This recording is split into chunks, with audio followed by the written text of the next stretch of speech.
Hey everyone, welcome back to my channel. For today's video, I just wanted to sit down and chat with you guys because after posting my previous 2 apartment tours, I got a few questions asking me how I was able to find decent apartments in New York City. So I just wanted to talk to you about the process and share with you some tips that I learned when apartment hunting and just some things to keep in mind when searching for an apartment in New York City specifically. So jumping right in, the first thing I suggest is just to do your own research and find the apartment on your own. Now, a lot of people do opt to get a broker, but in my opinion, it's just not worth it. Now, if you're not familiar, brokers typically work on behalf of the landlord or tenant and work to either sell or rent properties to fill vacancies. If you're using a broker to find an apartment, you will have to pay a broker's fee, which is usually a one-time fee that can either equal to 1 month's rent or it can even be up to 15% of your annual rent. So my last apartment unknowingly came with a broker's fee, and for me, I had to pay a one-time fee of $16.50 because that was my monthly rent at the time.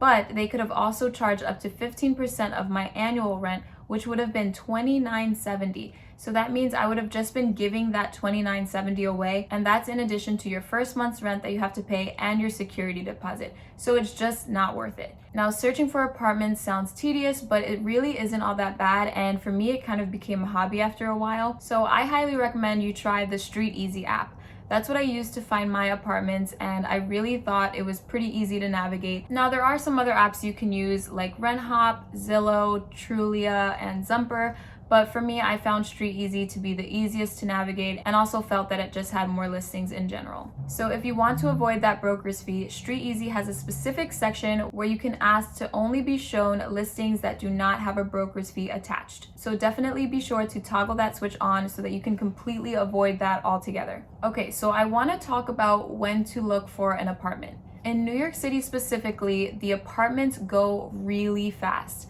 So I was looking like 6 months in advance, trying to secure an apartment for a move-in date that was like way far out. And that just wasn't realistic for New York City standards. Here, you do not want to start looking for an apartment any more than 1 month before your desired move-in date. I think 1 month to 2 weeks before is pretty typical, and you are guaranteed to find something. There are so many apartments available right now and not as many people moving just due to COVID circumstances. So definitely between the 2 week to 1 month range is a good time for you to start looking. Now, first things first, when you're considering a move is you want to know what neighborhood you want to move into. On the Street Easy app, you can narrow down specific neighborhoods that you're interested in looking, and they will show you all the listings that are available within that area. You also want to set a budget for yourself. So if you know you can't afford rent over $2,000, make sure you put a $2,000 budget so that they do not show you any listings that are above that price. Often I found myself falling in love with these beautiful dream apartments, but they were out of my budget, and then I got disappointed when I couldn't afford it or when somebody else got the apartment because they had a better income for it. Now, the next thing that I cannot stress enough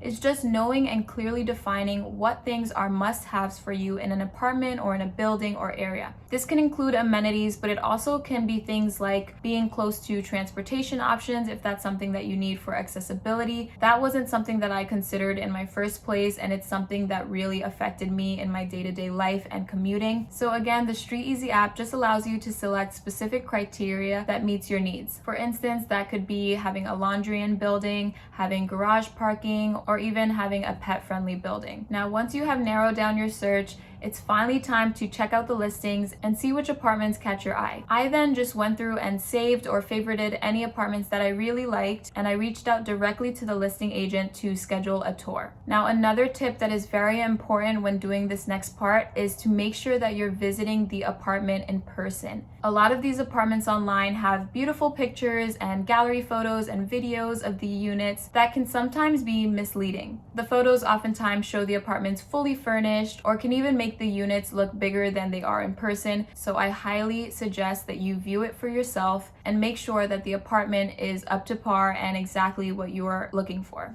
Now, another thing that I didn't do when I got my first apartment was visit the property both during the daytime and at night. This way you can just get a feel for how the area is throughout the day, and it also gives you a glimpse of what the nightlife is like and how busy your street is. So I definitely recommend that you visit multiple times a day if you can. Now I want to talk about paperwork. So after you've toured all your apartments and you finally found the apartment of your dreams, it is time to put in your application. Now in New York City, they have reduced the application fee to $20, which is really great, so you can feel more confident in putting in an application for an apartment and not totally losing out on a lot of money. Along with the application fee, however, you are typically asked for an abundance of paperwork in addition, which is basically just to prove that you can afford the apartment. So for me, I had to provide proof of employment, which was a letter from my job, proof of income, which meant providing up to 3 pay stubs, proof of assets, so I also needed to include up to 6 months worth of bank statements, my previous year's tax return, and my driver's license or state ID, also my credit report, and even a copy of my social security card. So the process in New York goes really quickly and apartments go off the market in little to no time. So you really want to make sure you have all this paperwork handy for when you're ready to submit your application. Now after you submit your paperwork, it's all out of your hands and it's basically just a waiting game to see if you'll get approved, and then from there you are ready to sign your lease and get your keys. In my opinion, the rental market is really good in New York City right now. So if you are looking for an apartment or even considering a move, I definitely recommend you go through these steps and just get a feel for what you can get at this current time. I also know that a lot of buildings are offering incentives, which could mean reduced rent prices or things like 3 months free on a 12-month lease. They might even offer you a waived fee on some of the amenities, so definitely see if you can negotiate that in your lease and don't be afraid to ask. So that is pretty much the step-by-step guide on what I did when I searched for my apartments. I hope this is even a little bit helpful for those of you who are considering moving. Feel free to leave a comment below if you have any more questions on my process. So that completes this video. Thank you so much for watching. I'll see you in the next one. Bye! Okay, sun. She said hi. This sun is glowing and shining all around me. It's golden hour.